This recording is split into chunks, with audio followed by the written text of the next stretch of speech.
back to my channel. Ngayon, panibagong pampaswerte na naman ang aking ibabahagi sa inyo. So, kayo ba guys ay baon sa utang? Yung tipo ba na puro utang na lang ang nangyayari sa inyo at hindi na kayo makaalis-alis dyan sa inyong mga pagkakautang na yan? So, meron akong ritual na ituturo sa inyo na talaga namang napaka-epektibo nito at ito ay subok na subok na. Pero bago ko umpisahan ang video natin ito, disclaimer tayo sa mga taong hindi po naniniwala sa ganitong ritual o sa ganitong gawain, paki-skip na lang po ang video nito at humanap kayo ng video na gusto nyo. At kung kayo ay bago lang dito sa channel ko at kung nagustuhan mo ang video nito, huwag nyo nang kalimutan mag-subscribe at i-click na rin ang tiny bell para maging updated kayo kapag may bagong videos ako na i-upload tulad ng ganito. So ngayon guys, kayo ba ay naniniwala sa mga petisyon tungkol sa mga utang or tungkol sa mga pampaswerte? So itong ritual na ito ay para sa inyong mga pagkakautang na matagal nyo nang hindi nababayaran.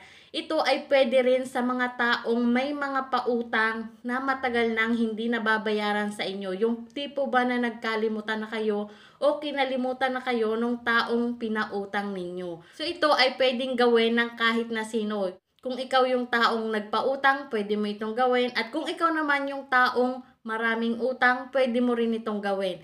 So ito ay pwede mong gawin para makasingil ka o kaya ay makabayad ka ng pagkakautang mo. So ito lang yung kailangan natin dito sa ating ritual na ito. Kailangan lang natin dito ang kulay green na kandila. So, ang kailangan natin dito ay bago at kulay berde siya. Kaya kulay green yung gagamitin natin kasi tungkol sa pera yung hinihiling natin para magkaroon tayo ng agarang pera.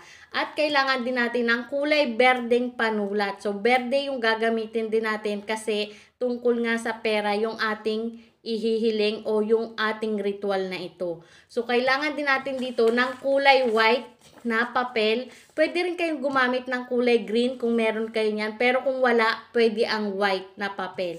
So, ngayon guys, ganito ang gagawin nyo. Pupunitin nyo ito kasi ito ay pinutol ng machine. So, kamay dapat ninyo ang gagamitin nyo sa pagputol nito. So, putulin nyo lang yung mga tabi-tabi niya. Ayan.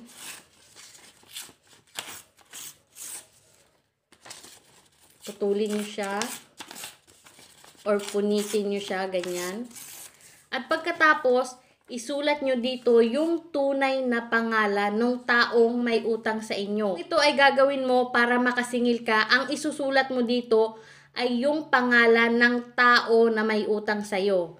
Pero kung ito ay gagawin mo para makabayad ka ng pagkakautang mo, ang isusulat mo dito ay yung pangalan mo. Buong pangalan, tunay na pangalan ang isusulat kasama ang birthday mo o birthday niya. Pero kung hindi nyo alam yung birthday niya, kahit wala na yon, basta buo yung pangalan, tunay na pangalan ang isusulat nyo. Halimbawa, ito ay gagawin nyo para makabayad kayo ng pagkakautang. So, isulat nyo tunay yung pangalan.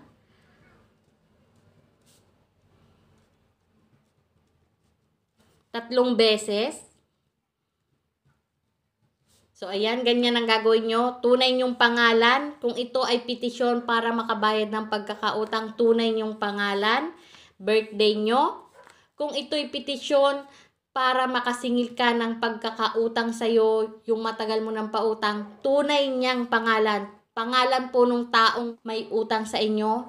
At kung alam nyo ang birthday niya, isulat nyo. Pero kung hindi nyo alam, okay lang kahit wala yan.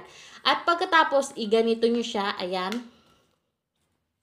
At isulat nyo yung amount ng utang nyo or amount ng utang niya, yung gusto nyong masingil sa kanya. Halimbawa, ang pautang mo ay 20,000 pesos. Siyempre, pag sa Pilipinas, pesos yan.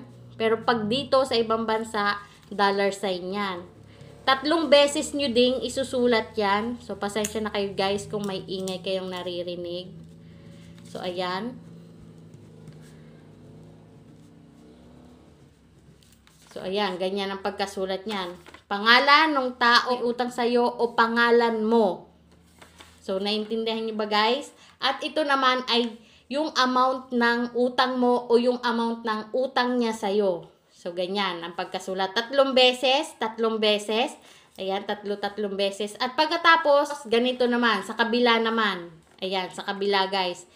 Lagdaan nyo siya dito 3 beses din. Lagdaan nyo siya. ng may pataas. Ayan, may pataas guys. Ayan, 3 beses. Pangalan ng taong may utang sa'yo o pangalan mo, 3 beses. Amount ng utang niya sa'yo o amount ng utang mo, 3 beses. At dito sa kabila, lagda.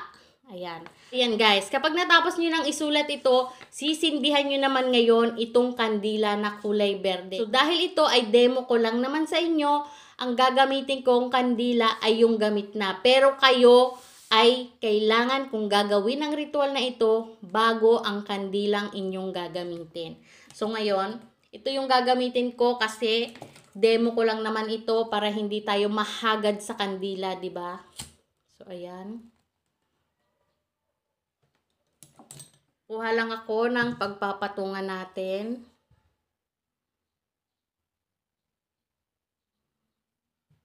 Ayan. So ngayon guys, ganito ang inyong gagawin. Ayan. Kunin ang papel na ito at banggitin nyo yung pangalan ng taong nakasulat dito. Kanino mo man siya ginawa. Kung para sa'yo o sa taong may utang sa'yo, banggitin lang yung pangalan ng nakasulat dito sa papel. Banggitin nyo yon ng 3 ulit. At pagkatapos, tumitig kayo sa liwanag ng kandilang ito. Ayan, titigan nyo siya at banggitin nyo ang ritual na isusulat ko dito sa screen. Ayan guys. 3 ulit nyo itong babanggitin. Pagkatapos, banggitin ang pangalang ito, tumingin sa kandila at banggitin ang ritual na ito. Bitamat, tumat, brem, sinurum, Dios, Christum, Cristo, iguzum. So, banggitin niya ng 3 ulit na nakatingin sa liwanag ng kandilang ito. At pagkatapos niyo yan banggitin, patakan nyo, kuberan nyo ng kandila, wax ng kandila ito. I-cover nyo siya dito, yung wax ng kandila niyan. Cover nyo dyan sa pangalan o dito sa nakasulat na ito. Ayan. At humiling kayo habang pumapatak yung kandila na yan, pwede kayong humiling. Pagkalooban mo kami ng maraming pera para makabayad ng aking mga pagkakautang. O kaya naman ay pagkalooban mo ako ng biyaya na magbayad sa akin ng utang ang taong ito. Ayan, ganyan ang gagawin nyo guys.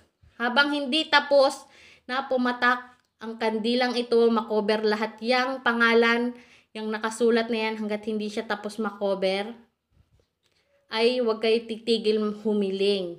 So, yan ay petition para makabayad kayo ng inyong pagkakautang o para mabayaran kayo ng pagkakautang sa inyo.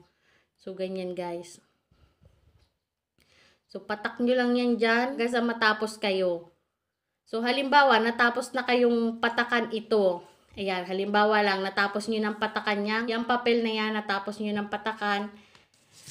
Ganito naman ang inyong gagawin. Kung ito ay sinisingil mo or na gusto mong makasingil ng pautang, tupiin mo siya papalapit sa inyo 3 beses. Pero kung ito ay petisyon para makabayad ka ng pagkakautang, palayo sa inyo ang tupi. 3 beses, ayan.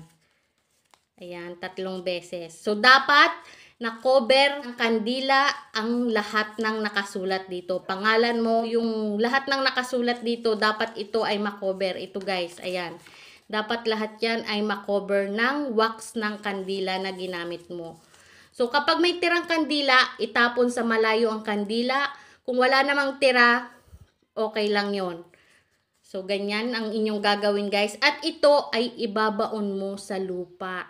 So, ito ay ibabaon mo sa lupa para mabayaran ka o para makabayad ka ng iyong mga pagkakautang. So, yung mga ganyan guys. So, guys, itong ritual na ito ay gagawin nyo ng Tuesday o kaya Friday. So, gawin nyo ito ng papasikatang araw, umaga, para mas maganda yung biyaya na matatanggap nyo at para mas mabilis ang talab ng swerte nyo. So guys, kailangan kapag ginawa mo ang ritual na ito ay nakaharap ka sa silangan.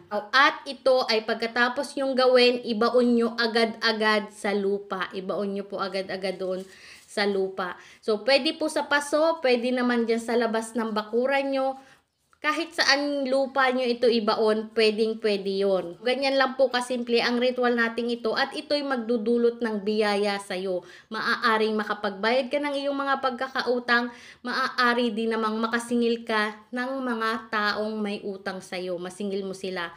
So, yung mga ganyan. So, guys, Isang tao, isang petisyon o isang papel ang gagawin nyo. Halimbawa, marami sila. Halimbawa, 3 sila. So, ibig sabihin, 3 papel yung gagamitin mo. Pwede naman na sabay-sabay mong gawin yon sa isang araw. Basta ito ay isang pangalan sa isang papel lamang ang inyong pwedeng gawin. So, halimbawa, dito sa papel na to, si Juan lamang.